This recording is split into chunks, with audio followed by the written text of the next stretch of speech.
दिनमपि रजनी सायं प्रातः शिशिरवसन्तो पुनरायातः। कालः क्रीडति गच्छत्यायुः तदपि न मुञ्चत्याशावायुः।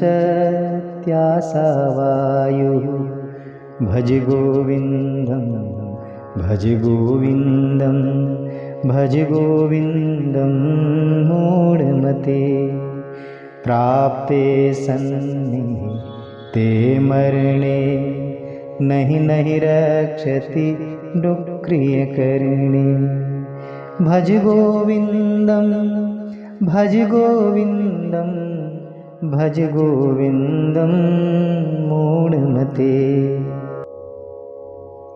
आप सभी को मेरा अभिवादन। आज मैं उपस्थित हूँ चरपट पंजरिका स्तोत्रम को लेकर के। आदि गुरु शंकराचार्य के द्वारा रचित बड़ा सुंदर स्तोत्र है। कहते हैं कि जब वो काशी की यात्रा में थे और उन्होंने देखा कि काशी में चारों ओर लोग पुस्तकों को रटने में लगे हुए हैं, तो उस समय उनके मन में जो आया विचार वो उन्होंने इस स्तोत्र में है, आप देखेंगे बहुत ही सुंदर है। इसके बाद कई मेरे मित्रों की अभिलाषा थी कि वो इसको हिंदी में भी सुनना चाहते हैं। मैं पहले संस्कृत में श्लोक को पढ़ूंगा और उसके बाद हिंदी में उसका अर्थ भी बताऊंगा। और जो सुनना चाहते हैं, बहुत ही सुंदर अर्थ है इसका। अगर आप सुनेंगे तो निश्चित रूप से आनंद आएगा। चलिए आइए करते हैं पाठ चरपट पंजरिका स्तोत्रम का। दिनमपि रजनी सायं प्रातः शिशिरवसन्तो पुनरायातः। कालः क्रीडति गच्छत्यायुः तदपि न मुञ्चत्याशावायुः। भज गोविन्दं भज गोविन्दं भज गोविन्दं मूढमते। प्राप्ते सन्निहिते मरणे नहि नहि रक्षति दुष्क्रियकर्णे। भज गोविन्दं भज गोविन्दं भज गोविन्दं मूढमते। अग्नेवहनि पृष्ठे भानु रात्रो चिबुक समर्पित जानुः। करतल भिक्षा तरुतलवास तदपि न मुञ्चत्याशापाशः। भज गोविन्दं भज गोविन्दं भज गोविन्दं मूढमते। यावद्वित्तोपार्जनसक्तस् तावन्निज परिवारुरक्तः। पश्चाद्धावति जर्जर देहे वार्तां पृच्छति कोऽपि न गेहे। भज गोविन्दं भज गोविन्दं भज गोविन्दं मूढमते। जटिलो मुण्डी लुञ्चितकेशः काषायाम्बर बहुकृतवेषः। पश्यन्नपि च न पश्यति लोको युदरनिमित्तं बहुकृतशोकः। भज गोविन्दं भज गोविन्दं भज गोविन्दं मूढमते। भगवद्गीता किञ्चिदधीता गङ्गाजललव कणिका पीता।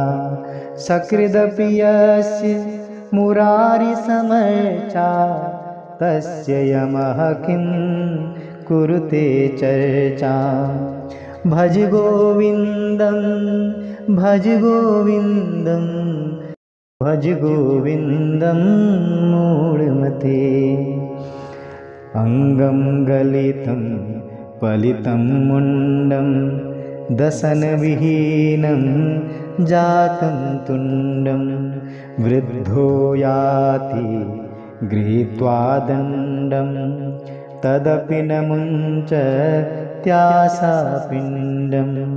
भज गोविन्दं भज गोविन्दं भज गोविन्दं मूढमते। बालस्तावत् क्रीडासक्तः तरुणस्तावत् तरुणीरक्तः वृद्धस्तावत् चिन्तामग्नः पारे ब्रह्मणि कोऽपि न लग्नः। भज गोविन्दं भज गोविन्दं भज गोविन्दं मूढमते। पुनरपि जननं पुनरपि मरणं पुनरपि जननी जठरे शयनं। यह संसारे खलु दुस्तारे कृपया पारे पाहि मुरारे। भज गोविन्दं भज गोविन्दं भज गोविन्दं मूढमते। पुनरपि रजनी पुनरपि दिवसः पुनरपि पक्षः पुनरपि मासः पुनरपि अयनं पुनरपि वर्षं तदपि न मुञ्चत्यासामर्षम्। भज गोविन्दं भज गोविन्दं भज गोविन्दं मूढमते। वयसि गते कः कामविकारः शुष्के नीरे कः कासारः। नष्टे द्रव्ये कः परिवारो ज्ञाते तत्त्वे कः संसारः। भज गोविन्दं भज गोविन्दं भज गोविन्दं मूढमते। नारीस्तनभर नाभिनिवेशं मिथ्यामाया मोहावेशम्। एतन्मांस वसादिविकारं मनसि विचारय बारं बारं। भज गोविन्दं भज गोविन्दं भज गोविन्दं मूढमते। कस्त्वं कोऽहं कुत आयातः कामे जननी को मे तातः। इति परिभावय सर्वं सारं विश्वं त्यक्त्वा स्वप्नविचारं। भज गोविन्दं भज गोविन्दं भज गोविन्दं मूढमते। गेयं गीता नाम सहस्रं ध्येयं श्रीपति रूपमजस्रं। नेयं सज्जन संगे चित्तं देयं दीन जनाय च वित्तं। भज गोविन्दं भज गोविन्दं भज गोविन्दं मूढमते। यावज्जीवो निवसति देहे कुशलं तावत् पृच्छति गेहे। गतवति वायो देहापाये भार्या विद्यति तस्मिन् काये। भज गोविन्दं भज गोविन्दं भज गोविन्दं मूढमते। सुखतः क्रियते रामाभोगः पश्चादन्त शरीरे रोगः। यद्यपि लोके मरणं शरणं तदपि न मुञ्चति पापाचरणं। भज गोविन्दं भज गोविन्दं भज गोविन्दं मूढमते। रथ्याचर्पट विरचितकण्ठः पुण्यापुण्य विवर्जितपन्थः। नाहं न त्वं नायं लोकस्तदपि किमर्थं क्रियते शोकः। भज गोविन्दं भज गोविन्दं भज गोविन्दं मूढमते। कुरुते गंगा सागरगमनं व्रत परिपालन मथवा दानं। ज्ञानविहीनः सर्वमतेन मुक्तिं न भजति जन्मशतेन। भज गोविन्दं भज गोविन्दं भज गोविन्दं मूढमते। अब यदि आप इसका अर्थ सुनना चाहते हैं तो अब मैं अर्थ पर आता हूँ। बहुत ही सुंदर इसका अर्थ है। प्रथम श्लोक से प्रारंभ करता हूँ। दिन और रात, सायंकाल और प्रातःकाल, शिशिर और बसंत पुनः पुनः आते हैं। इसी प्रकार काल की लीला होती रहती है और आयु बीत जाती है, किंतु आशा रूपी वायु छोड़ती ही नहीं। अतः हे मूढ़, निरंतर गोविंद को ही भज, क्योंकि मृत्यु के समीप आने पर यह रटना रक्षा नहीं कर सकेगी। दिन में आगे अग्नि और पीछे सूर्य से शरीर तपाते हैं। रात्रि के समय जानुओं में ठोड़ी दबाए पड़े रहते हैं। हाथ में ही भिक्षा मांग लाते हैं। वृक्ष के तले ही पड़े रहते हैं, फिर भी आशा का जाल जकड़े ही रहता है। अतः हे मूढ़, निरंतर गोविंद को ही भज, क्योंकि मृत्यु के समीप आने पर डुक्रियां करने यह रटना रक्षा नहीं कर सकेगी। अरे जब तक तू धन कमाने में लगा हुआ है, तभी तक तेरा परिवार तुझसे प्रेम करता है। जब जराग्रस्त होगा तो घर में कोई बात भी न पूछेगा। अतः हे मूढ़, निरंतर गोविंद को ही भज, क्योंकि मृत्यु के समीप आने पर डुक्रियां करने यह रटना रक्षा न कर सकेगी।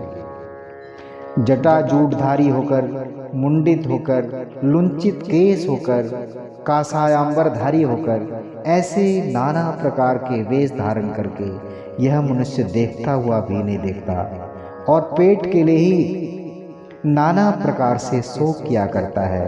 अतः हे मूढ़, निरंतर गोविंद को ही भज, क्योंकि मृत्यु के समीप आने पर यह डुक्रियां करने रटना रक्षा न कर सकेगी।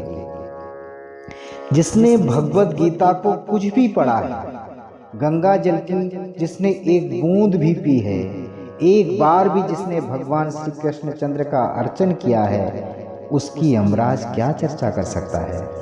अतः हे मूढ़, निरंतर गोविंद को ही भज, क्योंकि मृत्यु के समीप आने पर डुक्रियां करने रटना रक्षा न कर सकेगी। अंग गलित हो गए हैं, सिर के बाल पक गए, मुख में दांत ही नहीं रहे, बूढ़ा हो गया, लाठी लेकर चलने लगा, फिर भी आशा पिंड नहीं छोड़ती। अरे मूढ़, निरंतर गोविंद को भज, क्योंकि मृत्यु के समीप आने पर रटना रक्षा न कर सकेगी।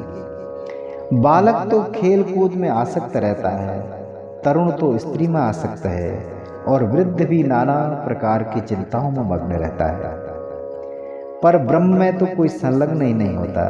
अतः अरे मूढ़, तू सदा गोविंद का ही भजन कर, क्योंकि मृत्यु के समीप आने पर डुक्रियां करने यह रटना रक्षा न कर सकेगी। इस संसार में पुनः पुनः जन्म, पुनः पुनः मरण और बारंबार माता के गर्भ में रहना पड़ता है।